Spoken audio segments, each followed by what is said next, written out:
বিএনপির সাথে আমরা কেন জোট করেছি? বিএনপির ভারপ্রাপ্ত চেয়ারম্যান ছিলেন জনাব তারেক রহমান।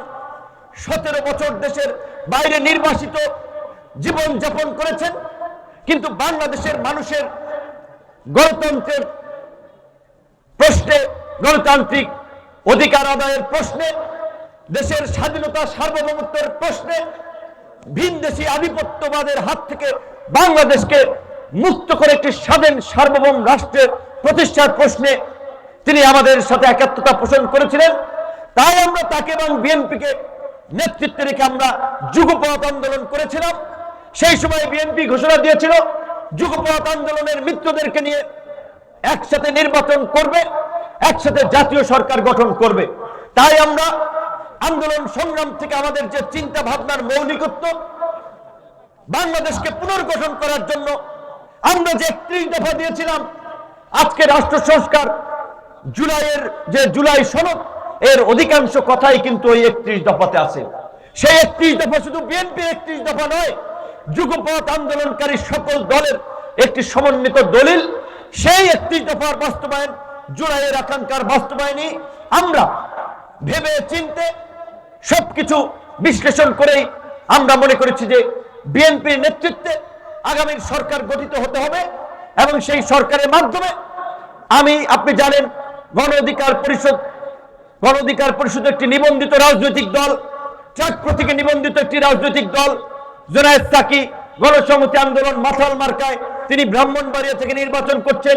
মাহমুদুর রহমান মান্না তার নিজস্ব মার্কা কেতলি নিয়ে নির্বাচন করছেন। জমিয়াতে উলামায়ে বিএনপির সাথে অ্যালায়েন্স, কিন্তু তারা 12টি আসনে, আমরা জোটের প্রার্থীরা নিজের মার্কা নিয়ে নির্বাচন করছি।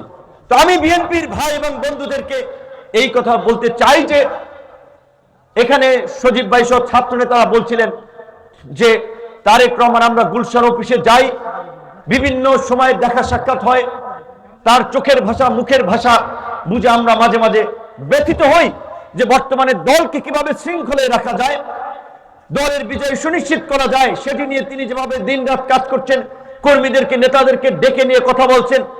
সেখানে 2-1 নেতা যদি দলের নেতাকে অমান্য করে, তার সিদ্ধান্তের বাইরে গিয়ে দলকে চ্যালেঞ্জ করে, নেতৃত্বকে চ্যালেঞ্জ করে, কোন নেতা কোন কর্মী প্রকৃত অর্থে সেটা পারে না, হওয়া উচিত না।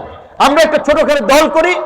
আমি আমার দলের ভাই বন্ধুদেরকে বলেছি, কারো সাথে আমার বন্ধুত্বের সম্পর্ক, কেউ আমার আত্মীয়, কিন্তু আমার কাছে যারা আমার সংগঠন করে রাজনীতি করে তাদের প্রাধান্য আগে। এবং দলের শৃঙ্খলার জন্য, দলের ইমেজের জন্য যারা এই দলের ইমেজ ক্ষুণ্ণ করবে, সোশ্যাল মিডিয়াতে বিশৃঙ্খলা করবে, তাদের বিরুদ্ধে আমরা কঠোর হব। সেই জায়গা থেকে আমরা ছোট দল হলে আমাদের কর্মীদের আমরা নির্দেশনা দেই।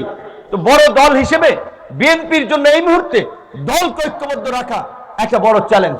কাজে আমি আশা করি বিএনপির অফিসিয়াল সিদ্ধান্ত, জনাব তারেক রহমানের সিদ্ধান্তকে স্বাগত জানিয়ে আজকে যেভাবে এই 10 মিনার মাঠে বিএনপির নেতৃবৃন্দ একটি বিশাল প্রোগ্রাম আয়োজন করেছে, এই যে স্লোগান এই মাঠ থেকে উঠেছে, তারেক রহমানের সিদ্ধান্ত চূড়ান্ত, সেই জায়গা থেকে আমার মনে হয় এই 10 মিনার প্রতিটি পাড়া মহল্লায় বিএনপির নেতা কর্মীরা এই মঞ্চে উজ্জীবিত হয়ে ট্রাক মার্কার পক্ষে বিজয় নিশ্চিত করার জন্য কাজ করবে।